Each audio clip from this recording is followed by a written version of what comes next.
मंगलम भगवान विष्णु मंगलम गरुड़ध्वजा मंगलम पुंडरीकाक्ष मंगलायतनम हरि। सर्वमंगल मांगल्ये शिवे सर्वार्थ साधिके शरण्ये त्र्यंबिके गौरी नारायणी नमोस्तुते। नारायणी नमोस्तुते। ओम नमः शिवाय। जैसा आप सभी को विदित है कि पिछले वीडियो में आपने विशेष प्रकार की जानकारियां प्राप्त की, उसी के साथ आप सनातन संस्कृति में आज आपके लिए लेके आए हैं महाभारत की 3 सीखें। हम जानते हैं कि हमारा कोई भी पुराण हुआ, कोई भी ग्रंथ हुआ, कोई भी एपिक्स हुआ, हमारे लिए जीवन जीने की एक राह है।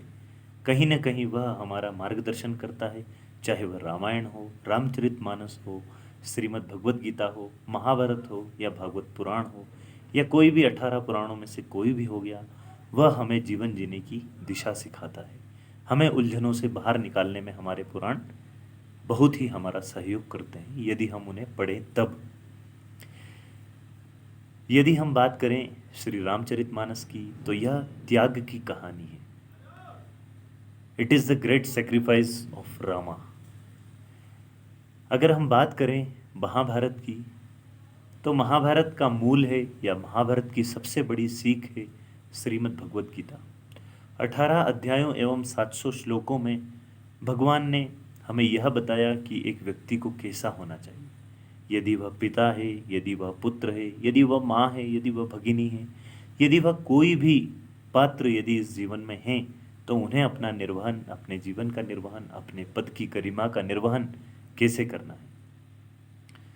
18 अध्यायों में भगवान ने हमारी उलझनें, चाहे वह माता पिता की हो, चाहे पिता पुत्र की हो, चाहे पति पत्नी की हो, यदि वह आर्थिक है समस्या, यदि सामाजिक है, राजनीतिक है, किसी भी प्रकार की समस्या है, तो उसका समाधान श्रीमद् भगवत गीता में निहित है, यदि हम उसे मन, बुद्धि और चित्त के साथ पढ़ेंगे। आइए अब हम अपने विषय पर आते हैं। हमारा विषय है महाभारत की 3 सीखें।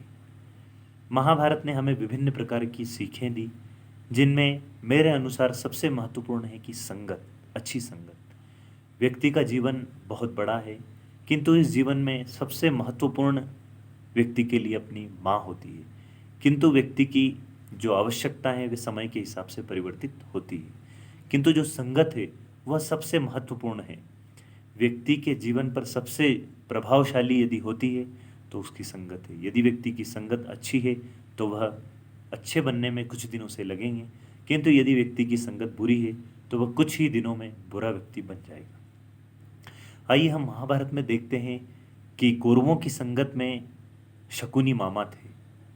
कौरवों के अपने भाइयों अर्थात पांडवों के प्रति इतना द्वेष उनके मन में नहीं था, इतना दुर्भाव नहीं था, किंतु शकुनी मामा जो उनकी संगत में थे, उन्होंने अपने उनके भाइयों के प्रति इतना द्वेष उनके मन में भर दिया कि उन्होंने महाभारत का इतना बड़ा युद्ध हो गया। अर्थात संगत का असर कौरवों पर इतना रहा कि वे अपने भाइयों को नरसंहार करने पर तक तैयार हो गए। यदि वहाँ शकुनी मामा की जगह भगवान श्री कृष्ण होते तो वह कौरवों को यह समझाते कि प्रेम में उतनी ताकत है जितनी द्वेष में नहीं है। प्रेम से व्यक्ति संसार को जीत सकता है, किंतु द्वेष से व्यक्ति पूरे परिवार को, अपितु पूरे विश्व को नष्ट कर सकता है। तो हम सभी को अपने जीवन में ध्यान रखना चाहिए कि जब संगति के असर के कारण इतना बड़ा महाभारत का युद्ध हो गया, तो हम अपने परिवार को क्यों मिटाएं। तो हम सभी अच्छी संगत रखें, अच्छा जीवन जिएं और अपने जीवन का मार्गदर्शन स्वतः करें।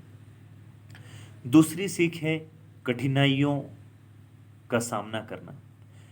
आज के समय में यदि हम किसी भी पग पर आगे बढ़ते हैं, किसी भी पल यदि हम उन्नति करते हैं, किसी भी पल किसी भी कार्य को करते हैं, तो हमारे सामने विभिन्न प्रकार की समस्याएं खड़ी हो जाती हैं। अर्थात it is the era of challenge. यदि हम परिस्थितियों से, यदि हम कठिनाइयों का सामना कर रहे हैं, कठिन परिस्थितियों को भेद रहे हैं और हम अपना कार्य निरंतर कर रहे हैं, तो कहीं ना कहीं कठिनाइयों से हमें कुछ सीखने को मिल रहा है। जो व्यक्ति अपने जीवन में संघर्ष नहीं करता, जो व्यक्ति अपने जीवन में कठिनाइयों का सामना नहीं कर सकता, वह व्यक्ति आंतरिक रूप से निर्बल होता जाता है। धीरे धीरे धीरे धीरे वह बहुत अंदरूनी रूप से बहुत कमज़ोर हो जाता है। तो हम सभी को यह सीखना है। देखते हैं हमने देखा है महाभारत में पांडवों को 13 वर्षों का वनवास हुआ। वनवास में उन्होंने विभिन्न प्रकार की कलाएं सीखी, बाण चलाना, छुपना, मारना, मरना इत्यादि क्रियाएं उन्होंने की, जिससे उन्होंने विभिन्न प्रकार की सीखें ली। और उस सीख लेने के पश्चात जब अंतिम में महाभारत का युद्ध हुआ तो वे युद्ध में विजय हुए। यदि और उसी प्रकार जो कौरव हैं वे उन्होंने अपने घर में बैठे, घर में रहे, धन दौलत ऐश्वर्य उनके पास था, समृद्धि उनके पास थी, तो उन्होंने संघर्ष नहीं किया और उसी का उन्होंने दोहन किया, उसी का इस्तेमाल किया और अंततः उनकी मृत्यु हो गई। यदि कौरव भी अपने जीवन में संघर्ष करते तो कहीं ना कहीं उन्हें जीत मिल सकती थी। तो हम यह ध्यान रखें कि यदि हमारे जीवन में कठिनाई आ रही है, जिस व्यक्ति के जीवन में कठिनाई नहीं है, जिस व्यक्ति ने जीवन में कठिनाइयों का सामना नहीं किया, उसने जीवन जिया ही नहीं। तो जीवन में हम सभी यह प्रण करें कि हम स्ट्रगल करें, कठिनाइयों का सामना करें और अपनी मंजिल को प्राप्त करें। जो व्यक्ति कठिनाई से किसी चीज़ को हासिल करता है, जो व्यक्ति कठिनाइयों का सामना करते हुए दर बदर चढ़ता रहता है, वह सफलता की कीमत समझता है। किंतु जो व्यक्ति सुखद जीवन अपना बिताया है और उसे सफलता मिलती है तो वह उस चीज़ की वैल्यू नहीं समझता। तो हम सभी जीवन में यदि कठिनाइयाँ आती है तो हमें सिर्फ और सिर्फ यह सोचना है कि कहीं ना कहीं हम तरक्की के रास्ते पर हैं, कुछ न कुछ नया हम सीख सकते हैं, सीख रहे हैं। तीसरी सीख महाभारत की यह है कि अधिक भावुक होना। भावुकता बहुत अच्छी चीज़ है, हर किसी व्यक्ति को भावुक होना चाहिए। किसी व्यक्ति के दुख में दुखी होना और सुख में सुखी होना, यही मानवता की सबसे बड़ी पहचान है। किंतु अधिक भावुकता व्यक्ति को आंतरिक रूप से कमज़ोर कर देती है, कहीं न कहीं वह हमारी कमजोरी बन जाती है। महाभारत में देखते हैं कि धृतराष्ट्र अंधे थे, किंतु पुत्र मोह ने उन्हें और अंधा कर दिया।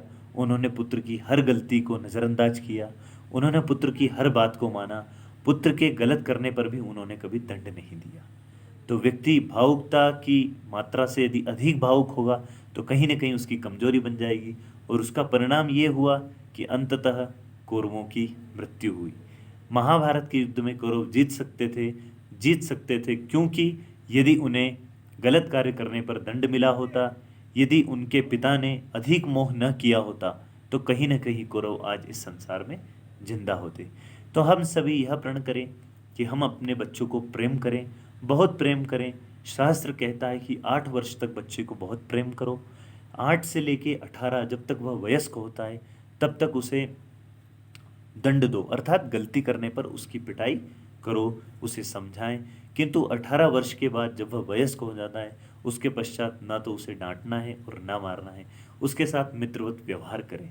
तो यदि हम इस प्रिंसिपल को, इस फॉर्मूले को जो हमारा शास्त्र कहता है, यदि उस पर हम चलेंगे तो कहीं ना कहीं हमारी नेक्स्ट जनरेशन, हमारे आने वाली पीढ़ियां भी तर सकती है। अन्यथा हम गलत अपने साथ नहीं कर रहे हैं, हम अपने बच्चों के साथ, हम अपने आगे आने वाली पीढ़ियों को गड्ढे में डाल रहे हैं। तो हम सभी यह ध्यान रखें कि महाभारत से जो हमें 3 सीख मिली है कि सबसे पहले हमारी संगत अच्छी हो, दूसरी चीज़ हमें कठिनाइयों का सामना करने में कभी पीछे नहीं हटना है, और तीसरी चीज़ भावुक होना है। किंतु अधिक मात्रा में यदि हम भावुक होंगे तो कहीं ना कहीं वह हमारे लिए, हमारे परिवार के लिए, हमारे समाज के लिए, अपितु वह हमारे विश्व के लिए कहीं ना कहीं हानिकारक हो सकता है। आप सभी इन चीज़ों को अपने जीवन में धारण करें और सनातन संस्कृति को देखते रहिए। इसी प्रकार से रोचक जानकारियाँ आपके सामने आती रहेगी।